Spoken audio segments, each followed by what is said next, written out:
वो माफ़ी वाली बात ही नहीं है। मैं उसकी शक्ल ही नहीं देखना चाहता। बद्दुआ मैं उसे रात दिन देता हूँ। मिलिए हर वक्त अपने फन से दूसरों को हंसाने वाले सज्जाद जानी से। हद के इज्जत के बाद इनकी जिंदगी पर क्या असर पड़ा, क्या कानूनी कार्रवाई करने जा रहे हैं और अपने किन साथियों से गिला है सज्जाद जानी को। आप मुझे ये बताएं कि जो शख्सियत इस वक्त मेरे सामने मौजूद है, इसको सज्जाद जानी बनने में कितना अरसा लगा है?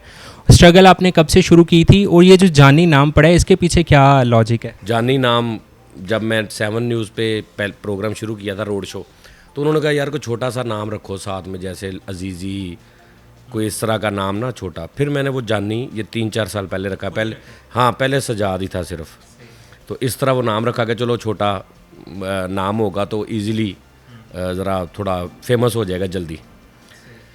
तो बस इस तरह जानी। और बाकी जो स्ट्रगल थी वो मेरी भट्ट और भट्टी मूवी से के बाद शुरू हुई थी, और फिर मैं डबिंग करता रहा काफ़ी साल। उसके बाद मुझे 7 न्यूज़ से कॉल आई, उधर मेरे बड़े अच्छे दोस्त थे, उन्होंने मुझे कॉल की, उन्होंने कहा यार कोई प्रोग्राम सानू दे करके डबिंग वाला। मैंने कहा यार डबिंग तो मैं कर दूंगा, लेकिन ना बीच में कोई रोड शो भी उन्होंने कहा करो। मैं कहा वो मैं नहीं करता यार, मेरा ज़हन ही नहीं है, मैं नहीं करता। मैं डबिंग कर दिया करूँगा, रोड शो मैं किसी और से करवा लूँगा। मैं आपको प्रोग्राम पूरा बना के दे दूंगा, रोड शो मैं जैसे आपसे करवा लिया उससे करवा लूँगा। 10 मिनट का मुझे वो रोड शो ला देगा, मैं 10 मिनट की डबिंग करूँगा, बीच में ये करके मैं 22, 23, 25 मिनट का आधे घंटे की स्लॉट में आपको मैं दे दूँगा। उनसे मेरा एक रेट तय हो गया। अच्छा, फिर मैं कोहिनूर में डबिंग कर रहा था। अब इसी दौरान जो जिन पे मैं डबिंग करता था, चाचा बूढ़ा, उनकी डेथ हो गई। अब आप ये चक्कर देखिएगा सारा क्या हुआ। उनकी डेथ हो गई, उनकी डेथ हुई है तो मैं ऑलरेडी उधर कॉन्टैक्ट कर चुका था दूसरे प्रोग्राम का। अब जनाब वो उनकी डेथ हो गई, उधर से मुझे अल्लाह ने उधर कनेक्ट कर दिया, तो वो मैं डबिंग अब मैं किस पे करनी थी, मैं उधर से जवाब दे दिया, मैं रोड शो। अच्छा, फिर मैं मेरे एक दोस्त थे सिकंदर भट्ट साहब लाहौर, उनको मैं लेके आया फैसलाबाद।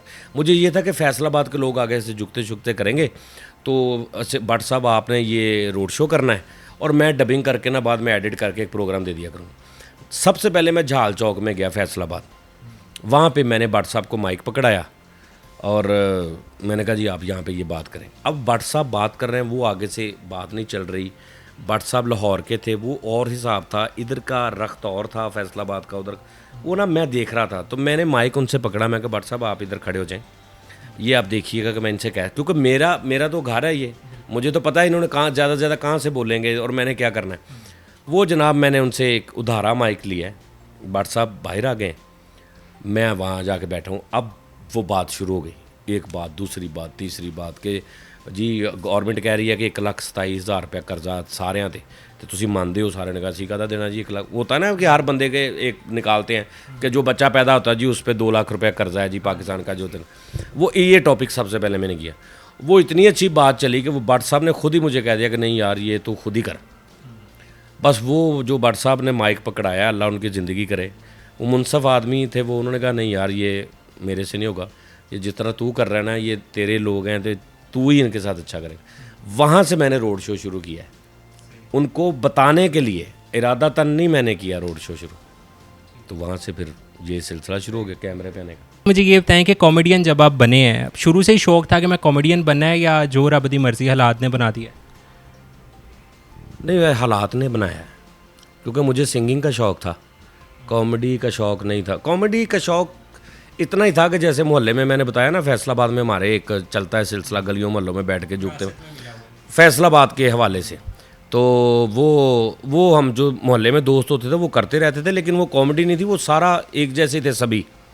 लेकिन स्पेशल एक जो ये टैग लगा है कॉमेडियन का, ये भट्ट और भट्टी मूवी जब मैंने डब की है तो उस पे लगा है। बेसिकली मैं मतलब शौक़ मेरा सिंगर बनना था, तो मैं सिंगिंग की तरफ ही था।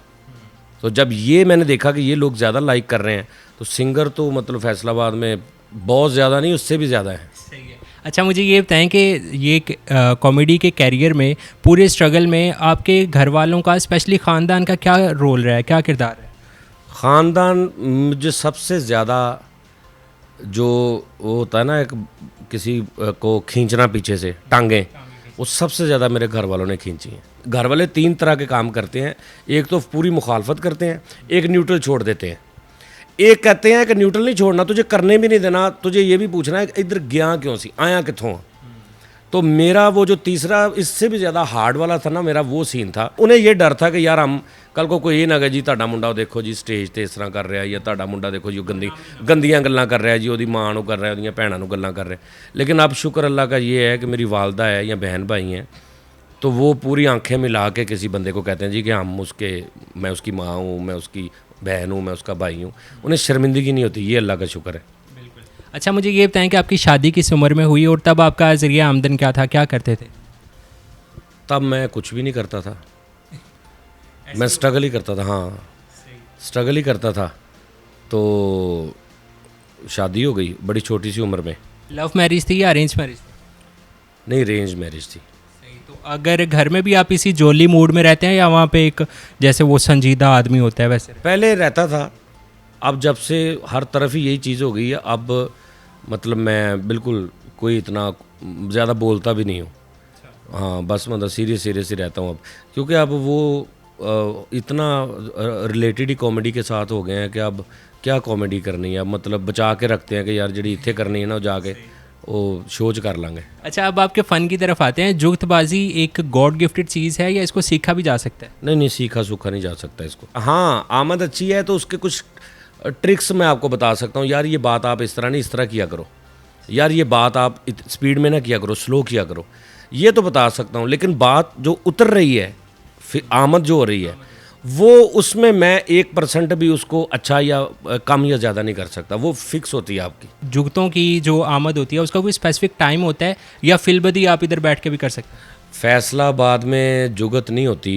फैसलाबाद में एक बात जब होती है ना, उसकी एक सेकंड बात होती है, और वो 90% वही होती है, और वही लोग समझते हैं कि ये जुगत मारते हैं। लाइक मैं आपको बताता हूँ, कल परसों एक मेरे पास बाबा जी आए। मैंने कोई मतलब ना ये जैसे रूहानी होते हैं ना काम करने वाले, कि कोई सदका वगैरह मैं दूँ तो कोई बेस्ट तरीका क्या है। तो कहते जी मैं आपको लिख के दे देता हूँ कुछ ऐसे, तो आप मार्कर मंगवाएं। अब वो ज़रा भी कॉमेडियन नहीं, वो अल्लाह वाले लोग, तवीज़ धागा करने वाले। तो मैं कहते जी मार्कर मंगवाएं। तो मैंने कहा मार्कर कट वाली या बड़ी या छोटी? तो वो एक तो मोटी मार्कर होती है, कहते नहीं यार छोटी मंगा, मैं कड़ा कैलेंडर लिखना हूँ। अब ये उन्होंने बात की। अब इसको हम जुगत कहते हैं। ये होती है सेकंड बात। मैंने उनसे कहा मार्कर केड़ी? उन्होंने कहा छोटी वड्डी के छोटी। उन्होंने कहा यार वड्डी क्यों मंगवानी, ये बात हो गई। वड्डी क्यों मंगवानी, मैं कड़ा कैलेंडर लिखना, ये जुगत होगी। फैसलाबाद में 90% ये सेकंड लाइन एक होती है, उसको हम जुगत कहते हैं। तो ये जो ट्रेंड है कि वो तू इदा ते तू इदा, ये जुगत नहीं? ये भी है, लेकिन इसका इतना मज़ा नहीं आता। ये एक वक्ती तौर पे है, लेकिन मज़ा उसी बात का आता है कि मैं आपसे कहूँ कि यार मतलब ये माइक पीछे कर ला यार, कि मेरी दाढ़ च मारना था। अब ये जो दाढ़ च मारना है ना, ये जुगत है फैसलाबाद। मुलाजम जाता है, कपड़े की दुकान है, तो मालक कहता है यार सुबह सुबह छेती आ जा करो दुकान पर यार। तो वो अगों मुलाजम कहता ठीक है सर छेती आ जा, छेती एड्डी छेती की करे, नाश्ता लाया असी, कपड़े दुकान है साड़ी। अब ये जो बात है ना कि असी नाश्ता बेचते हैं, साड़ी ये फैसलाबाद की पहचान है। असल में फैसलाबाद इस चीज़ का नाम है। हमारे 1-2 करैक्टर हैं, फरीद है, मिठा है।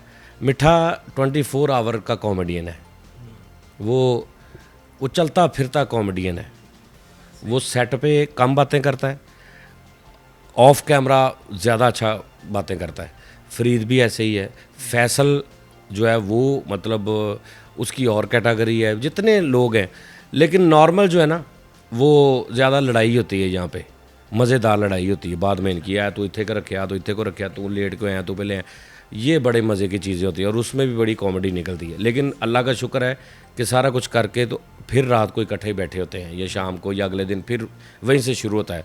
वो उसको तूल नहीं मिलता बात को। मुझे ये बताएं कि आपके अभी टीम मेंबर्स की बात हो ही रही है, तो कौन सा ऐसा टीम मेंबर है जिसे समझते हैं कि ये अगर ना हो तो आज शो फिक्का जाना है, या एक ऐसा हो कि यार ना भी होवे तो कोई नहीं असी कर लांगे? मैं आप ही, मैं ना हुआ तो एक कख भी नहीं। हर ही मेंबर जो है ना, वो अपनी अपनी उसकी एक मिसाल है, अपनी अपनी जगह पे वो लगा होता है पौधा। वो ना होगा तो फ़र्क तो ज़रूर पड़ता है उसका, लेकिन इतना फ़र्क नहीं पड़ता। हाँ, जब ईंट खुद ये समझना शुरू हो जाती है ना कि ये सारी दीवार ही मेरी वजह से है, तो फिर वो उसकी गलत फहमी अल्लाह पाक ही दूर कर देता है। समझ रहे हैं ना?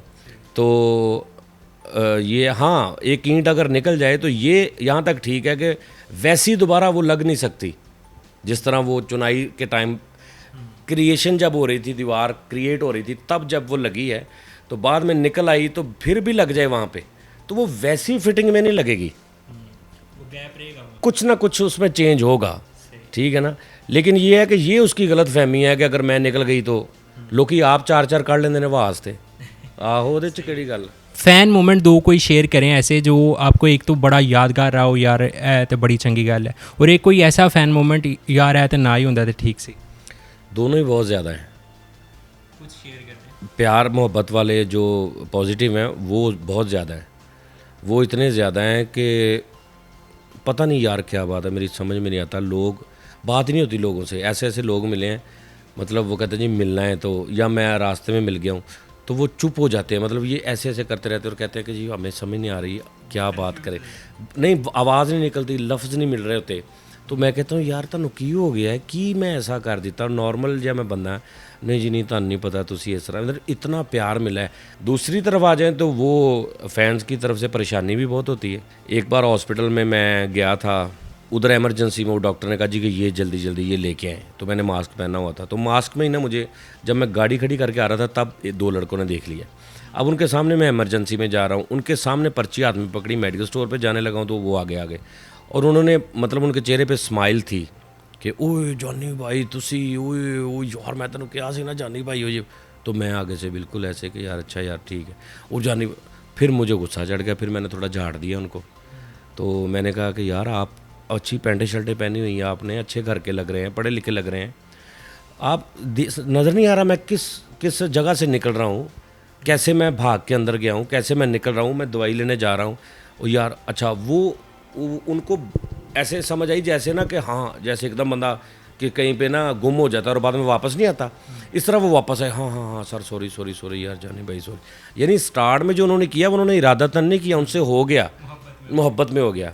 तो इसी तरह हॉस्पिटल्स में 2-3 बार ऐसा हुआ है कि वहाँ पे बहुत बुरा मुझे फ़ील होता है कि यार ये बंदे, लेकिन उनका बेचारों का पता नहीं एकदम, अब वो ख़ुद तो बीमार नहीं है, वो हो सकता है किसी का पता लेने आए हों, तो बाहर तो वो नॉर्मल ही खड़े हैं ना, तो मुझे देखा है तो वो वही फील से उनके दिमाग में वो हो जाता है। तो इस तरह परेशानी भी होती है, और लेकिन जो परेशान करते हैं वो भी मोहब्बत में ही करते हैं, परेशान हो मतलब जो ज़्यादा ही मोहब्बत करते हैं। मुझे ये बताएं कि आपने जहाँ फैसलाबाद के इतने हीरों को तराशा है, वहीं पे कुछ ऐसे नाम भी हैं जिनको आपने पहचान दी है लेकिन वो आपके साथ नहीं है, जैसे स्पेशली मैं एक करैक्टर का नाम लूँगा मुन्ना, जिसको आपने बड़ा लेके आए ग्रूम किया, लेकिन वो अब आपके साथ नहीं है और उनके बकौल आप थिएटर नहीं कर सकते, इस हवाले से आप क्या कहते हैं? नहीं बिल्कुल सही कह रहे हैं, मैं थिएटर करना चाहता भी नहीं हूँ, मैं कर भी नहीं सकता, मैं अपने किसी मेंबर को भी नहीं करने दे सकता। देखिए बात यह है कि वो बहुत से ऐसे करैक्टर हैं, कुछ आपको ना कुदरत अल्लाह ने भी कुछ उसके भी हाथ में है, आप हर किसी को भी पकड़ के आप ऊपर नहीं ले जा सकते और किसी को भी आप नीचे नहीं ला सकते। एक हद तक आप सपोर्ट कर सकते हैं, एक हद तक आप टांगे खींच सकते हैं, उसके बाद फिर उसकी भी कोई पकड़ है, अदरवाइज़ दुनिया अब ख़त्म हो जाती, ठीक है ना। तो अगर ये आज फैसल रामे है या मिठा है या कोई है, तो इसमें टोटल A to Z मेरा ही कमाल नहीं है, उनको उनका बनता था, वो अच्छे थे तो मैंने सपोर्ट किया तो वो ऊपर अपनी काबिलियत पे गए हैं। बातें तो वो खुद ही करते हैं ना सारी, लेकिन बात यह है कि अब किसी को अगर मैं गिराना चाहूँ तो मैं एक हद तक कर सकता हूँ प्रोपोगंडा, ठीक है ना, लेकिन मैं बिल्कुल ही ज़ीरो नहीं उसको कर सकता। एक वक्त आएगा कि वो फिर उसका अमल दखल शुरू हो जाएगा, अगर वो नवाजना चाहता है तो मैं कुछ भी नहीं कर सकता, उल्टा मैं जलील हूँगा जिस तरह बहुत से लोग हो रहे हैं। अच्छा, माजी में भी हमने देखा है कि आपके बहुत सारे शागिर्द कह लें या आपके टीम मेंबर्स आपको छोड़ के जाते रहे फिर आते रहे, तो इस हवाले से आप क्या कहना चाहेंगे? और दूसरा जो स्पेशली अजमल सोनी साहब के साथ आपका रिसेंटली जो मामला चल रहा है, वो उसकी क्या अपडेट्स हैं, क्या कहाँ तक पहुँचे? बस ज़्यादा बात नहीं करूँगा, क्योंकि बस इतनी सी बात करूँगा कि अजमल सोनी साहब बड़े अच्छे इंसान हैं, बहुत बड़े रीज़नेबल से, बड़े नापे तोली सी बात करने वाले, लेकिन कभी कभी ऐसा होता है कि बंदे को समझ नहीं आती कि मैं चल नहीं रहा हूँ, मुझे चलाया जा रहा है पीछे से, तो वो खुद भी बंदे को समझ, कभी कभी आपको चलाने वाला इतना शातिर होता है कि वो आपको समझ नहीं आने देता कि मैं चल नहीं रहा हूँ, मैं बोल नहीं रहा हूँ, मुझे बुलाया जा रहा है, ये मेरे मुंह में अल्फाज कोई बंदा डाल रहा है, मुझे समझ नहीं आ रही, क्योंकि वो इस तरह से आपको लपेटता है कि आप उसके रंग में रंगे जाते हैं। तो ये थोड़ी, लेकिन वो ज़्यादा देर नहीं, वो एक अक्लमंद आदमी है, उनको बड़ी जल्द समझ आ जाएगी कि आखिर ये मामला हुआ क्या था। सर ये बताएं कि जो अभी आपके मामला चल रहे हैं अपने कोई साबका टीम मेंबर्स के साथ, तो उसके ऊपर जिसमें आपकी फैमिली को भी इन्वॉल्व किया गया, तो कोई कानूनी कार्रवाई कर रहे हैं आप इस हवाले से? सर पता क्या बात है, बात ये है कि मैंने पहले भी शो में बताया अपने में कि यार करना चाहिए था 100%। वो माफ़ी वाली बात ही नहीं है, माफ़ी वाली बिल्कुल बात नहीं है। कोई मेरा दुश्मन भी हो ना, अगर मेरा हेटर भी कोई है, वो भी सुनेगा ना तो वो भी कहेगा कि जी मैं आपके साथ हूँ, क्योंकि गैरत पे जब आता है ना मामला तो वो और शक्ल हो जाती है उसकी। आपस में मेरे आपके या मर्दों के या बंदों के जो मर्जी रोले होते हैं, लेकिन जब आप किसी को टारगेट करते हो, घर की औरतों को, बच्चों को, बच्चियों को, और वो भी उनको जिनके साथ आप पले हो, बड़े हुए हो, तो वो फिर माफ़ी उसकी होती नहीं है। लेकिन मैं इसलिए चुप कर गया हूँ, या चुप करते करते भी मैं काफ़ी कुछ कह चुका हूँ, तो शायद लोग समझते हैं जी ये आप दूसरे शो में इतना कुछ कहता है, लेकिन मैंने कुछ भी नहीं बताया, मैं बहुत ज़ब्त करके इतना कुछ कहा है, बात इससे बहुत आगे की थी। तो इसलिए कि यार देखें, आपने कहा कानूनी कार्रवाई करूँगा तो जाना पड़ेगा, मेरी तरफ से FIR होगी, मिलना पड़ेगा, बंदे जाएंगे, उसको पकड़ के लेंगे आ जाएंगे, उस पर कुछ प्रॉब्लम बनेगी, फिर वो सारे इधर फैसलाबाद के हैं, उसके जो बाकी जानने वाले वो मेरे पास भागेंगे, फिर कहेंगे माफ़ कर दो, ठीक है ना। तो फिर एंड यही होता है ना कि चले यार माफ़ कर दे, वो मैंने करना नहीं, वो मैंने पहले शो में कह दिया था कि माफ़ नहीं, मैंने दिल से मैंने माफ़ नहीं करना। बदला बुदला इसलिए नहीं कि यार ये मैंने 20-25 साल बड़ी मेहनत की है, अब मेरा वो वक्त है कि मैं अफोर्ड नहीं करता कि मैं उस पर उसको करूं, मतलब कुछ उसका हिसाब करूं। लेकिन मैंने पहले शो में कह दिया था कि माफ़ मैं नहीं करना। लेकिन ये है कि हाँ, ये कुछ लोग कहते हैं नहीं नहीं जी बद्दुआ क्या ये वो है कैमरे के सामने ना, अच्छा नहीं बद्दुआ मैं उसे रात दिन देता हूँ और इंशाल्लाह मेरी लगेंगी। इस हवाले से उनकी जानिब से कोई आपके साथ कांटेक्ट करने की कोशिश की गई? हाँ जी, उन्होंने कोशिश की थी, लेकिन मैं नहीं मिला। मैं इसीलिए नहीं मिला, एक तो मैं उसको सामने देख नहीं सकता, मुझे ये था कि यार मैं हो सकता है मैं अपना नुकसान कर लूँ या उसका कर दूँ, मैं उसकी शक्ल ही नहीं देखना चाहता। अच्छा, आप यूजली ये कहते रहते हैं कि जो हमारी बातें होती हैं, हमारे स्टेज की बातें होती हैं, वो बड़े बड़े स्टेजेस पे होती हैं, दूसरे एक्टर्स करते हैं, तो क्या आपको क्रेडिट देना चाहिए या क्या इस हवाले से कहते हैं? नहीं, क्रेडिट तो देना चाहिए। देखें, अभी कुछ दिन पहले एक टीवी का बड़ा अच्छा प्रोग्राम है, उस पर एक बहुत अच्छा आर्टिस्ट है हमारा, उसने एक बात की है, मैं कुछ दिन पहले हमने बात की थी कि ये रिश्ता देखने गया, मेरा वो काफ़ी वायरल भी हो रहा है कि जी ਇਹਨੂੰ ਵੇਖਣ ਆਏ ਕੁੜੀ ਵਾਲੇ ਤੇ ਕੁੜੀ ਦੇ ਭਰਾ ਨੇ ਇਹਨੂੰ ਵੇਖ ਕੇ ਕਿਹਾ ਵੀ ਸਾਡੇ ਲੋ ਤੇ ਨਾ ਵਾ, लेकिन मैं हराम दा हुआ तेरा किते भी होन दवा। ये बात एक बड़ी वायरल हुई है, ये बात उस शो में हुई है, इतना बड़ा शो है वहाँ पे सभी। तो अच्छा, मैं ये समझता हूँ जो अच्छी बात होती है ना वो सबकी होती है, वो किसी की भी नहीं होती। मेरे मुंह से निकल आई, मेरी थी ना, मेरी आमद थी, मेरे मुंह से निकल आई, लोग हंस पड़े। एक जगह पे बैठे आपने सुना दी, आगे से 10 बस हंस पड़े, तो इजीली वो हंस पड़े मेरी बात से, तो है तो मेरी बात है ना, तो वो कितनी ज़ुबानों से निकल रही है तो मेरी बात, और मुख्तलिफ लोग आगे से हंस रहे हैं तो नो इशू। लेकिन कभी आपसे को पूछे कि यार ये बात ये, तो आपको ये कहना चाहिए कि यार ये बात मैंने फ़लाँ बंदे से सुनी, तो मान लेने से आपका जो है ना वो ज़रा ठीक रहता है, सिलसिला आमद का भी ठीक रहता है, बरकत डाल देता है अल्लाह। सर, आज आप देख रहे हैं कि माशी सूरत हाल बड़ी डाउन है और आज के नौजवान थोड़ा मायूस हो रहे हैं, तो just for the sake of motivation अगर आप बताना चाहें कि आप यूट्यूब से या वैसे आपकी आमदनी कितनी है, कितना कमा लेते हैं? जो प्रॉफिट है वो प्रॉफिट यूट्यूब की आपके वॉच टाइम से होती है, आपको पता होगा, क्योंकि फ़िक्स नहीं होती। ये इस तरह होती है कि मतलब मैं सारे खर्चे, और मेरे खर्चे इतने हैं, 3-4 तो ऐसे मुंडे ने ਜਿਹੜੇ जॉब ही ये करते हैं कि तनख्वाह लैनी है, बस उन्हों का काम ही है कि तनख्वाह लैनी। जानी साहब को जाके तनख्वाह लेनी? हाँ, तनख्वाह लैनी, आना वा रोज़ महीने बाद तनख्वाह लैनी। लेकिन वो क्योंकि फैमिली है, प्यार मोहब्बत है, ज़रूरी तो नहीं है कि तो वो सारा कुछ निकाल के, ख़र्चे निकाल के, तो अल्लाह का शुक्र है, मतलब मेरा अच्छा, और मेरा सिर्फ मेरा नहीं, मुझे अल्लाह पाक ने इतना इस काबिल समझा है कि बहुत सी मेरी ड्यूटीज़ लगी हुई हैं, बहुत सी एवरी मंथ, कभी कभी बीच में भी, कि वो जब मैं कहता था कि एक गली में जब आप 10 घर हैं ना, तो एक घर वाले को मतलब लाख रुपए महीने का अल्लाह दे रहा है, बाकी घर वाले जो सब गरीब हैं, तो वो ये ना समझे कि मैनू लाख अल्लाह मियाँ दे रहा है रिज़क, वो उस लाख में आपके इर्द गिर्द के, आपके गली से फ़कीर गुजरने वाले के, आपकी कोई रिश्तेदार माड़ी है, उसका भी हक़ है, अगर आप समझे तो। ये ना समझो लाख दा लाख मेरा ही है।